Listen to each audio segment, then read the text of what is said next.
पीले दांत वाली बहू। रंजना कभी ब्रश नहीं करती थी। उसे कितनी बार उसके माँ बाप ने डांटा, लेकिन उसका कोई असर उस पर होता ही नहीं था, जिस कारण से उसके दांत पीले पीले हो जाते हैं।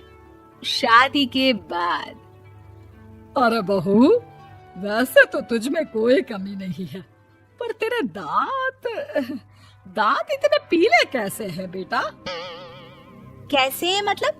कोई सर्जरी थोड़ी ना कराइए। वो तो क्या नाम, मैं ब्रश नहीं करती थी तो पीले हो गए। अब क्या करूं? आप कहें तो लाल करवा लूं या फिर काले? यार ये क्या है, क्यों माँ से लड़ रही हो? लड़ रही हूँ? अरे मैं लड़ रही हूँ या ये बोल रही है कि दांत पीले हैं, पीले। अरे तपस्या थोड़ी ना की है इन्हें पीले करने के लिए। बकायदा ब्रश नहीं किया है 20 साल तक, तब जाकर। छी, कैसी बात कर रही हो? ये उस वक्त तो पीले नहीं थे जब हम लोग तुम्हें देखने आए थे। अरे तब साफ करवा लिया होगा डेंटिस्ट के पास जाकर। अब देखो कैसे पीले पीले लग रहे हैं। रंजना सास की तरफ गुस्से से देखती है। फिर शुरू हो गई पीले पीले पीले। अरे पीले तो तब भी थे जब मेरे हाथ का रसगुल्ला उड़ा उड़ा कर खा रही थी और बोल रही थी, लड़की नहीं गुणों का खजाना दे रहे भाई साहब आप। खैर, अब वो लोग करते भी तो क्या करते, पीले दांत वाली बहू पल्ले पड़ी थी तो झेलना तो था ही। एक दिन कीर्तन में रंजना गाना गा रही थी। अरे कमला बहन, माँ का द्वार है, यहाँ तो सब शुद्ध होकर आते हैं, फिर अपनी बहू को ब्रश भी नहीं करवाती तुम। दूर से पीले पीले दांत भक्ति में बाधा उत्पन्न कर रहे हैं। और कोई 2 साल के बच्चे थोड़ी ना लेकर आई हूँ मैं बहू बनाकर। अच्छी खासी लड़की है, अरे कैसे करवाऊं ब्रश?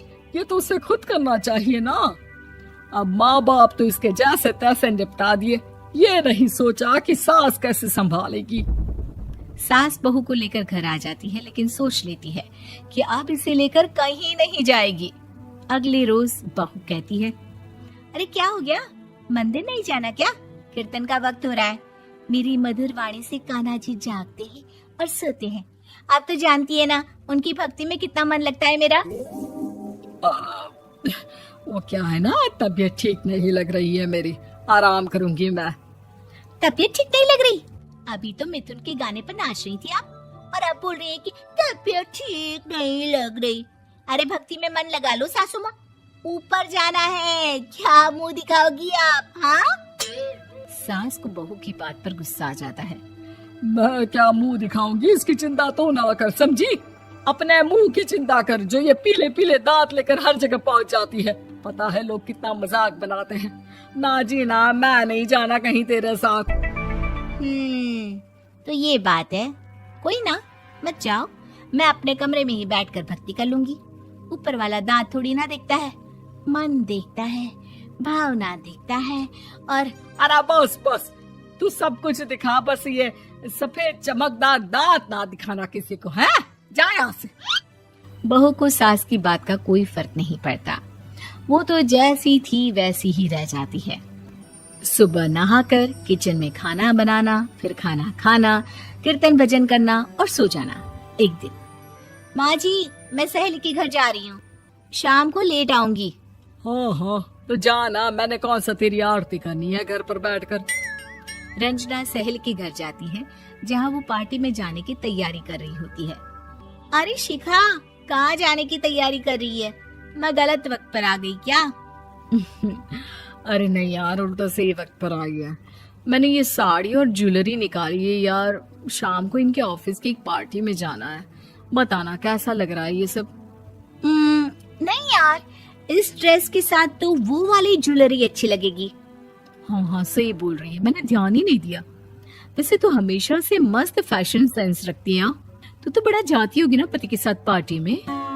रंजना कुछ नहीं बोलती, बस सोचती है कि यार काश ये बात सही हो जाती, पर मैं क्यों नहीं जाती पार्टी में? क्या इन लोगों की कोई पार्टी होती नहीं होगी? रंजना घर आती है और रात में पति से सवाल करती है, एक बात बताइए, आप मुझे किसी पार्टी में क्यों नहीं ले जाते? क्या आपके यहाँ ऑफिस में पार्टी नहीं होती?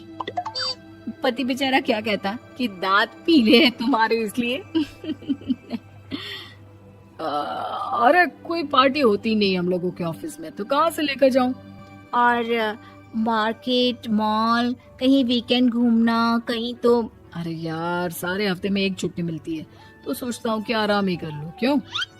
रंजना मन मार के रह जाती है। पहले कभी सास के साथ मंदिर जाया करती थी, लेकिन वो भी सास ने ले जाना बंद कर दिया। घर बैठी बैठी रंजना बोर हो जाती है। तभी उसे आइडिया आता है और वो मायके जाने का सोचती है। सासू माँ, 2 दिनों के लिए मम्मी के घर जा रही हूँ। अच्छा अच्छा ठीक है, आराम से जा। और हाँ, माँ से कुछ अच्छी आदत सीख कर आना कि कैसे शरीर के हर भाग की तरह दांतों की सफाई भी जरूरी होती है, समझी? शुरू हो गई ना आप। वो लोग आपकी तरह नहीं है कि छोटी छोटी बात का बतंगड़ बना दे। उन लोगों के लिए मैं मायने रखती हूँ, ना कि मेरे पीले पीले दांत। रंजना माँ को बिना बताए उन लोगों को सरप्राइज देती है, लेकिन जैसे ही वो दरवाजे पर पहुंचती है, अंदर देखती है कि घर वाले कहीं जा रहे होते हैं। अब माँ, काश रंजना दीदी के दांतों वाली प्रॉब्लम नहीं होती, तो वो भी हम लोगों के साथ चलती ना बुआ जी की बेटी की शादी में। हाँ बेटा, लेकिन अब उसे कौन समझाए कि उसको उसके पीले दांत नहीं दिखते, लेकिन उसके आसपास के लोगों को कितना एम्बैरेसिंग फील कराते हैं। मुझे तो कितनी बार उसके स्कूल की टीचर ने शिकायत की कि उसके साथ कोई लड़की बैठना भी नहीं चाहती, और ना ही कॉलेज में कोई उससे बात करना चाहता था। लेकिन पता नहीं क्यों उसे ये बात समझ में ही नहीं आती। कोई कमी नहीं है उस लड़की में, बस यही कि दांत पीले हैं। वो तो भला हो जीजा जी और उनकी माँ का, जो दीदी को जैसी है वैसे ही रखा हुआ है। रंजना को अपने घर वालों की बात सुनकर बहुत दुख होता है। वो सोचती है कि वो क्या करे, लेकिन फिर वो सीधा डेंटिस्ट के पास जाती है, अपने दांत चमकाती है और कसम खाती है कि वो रोज ब्रश करेगी। अरे क्या हो गया? तुम तो 2 दिनों के लिए गई थी ना, पर कोई ना, अच्छा है, चलो आ गई तो। रंजना सास के सामने आकर खड़ी हो जाती है और पूरी स्माइल करती है, उसके चमकदार दांतों को दिखाती हुई। हैं? चले मंदिर? माँ, मुझे माफ कर दीजिए, मैंने आप लोगों को बहुत एम्बैरेसिंग फील करवाया। मैं आज से रोज ब्रश करूंगी।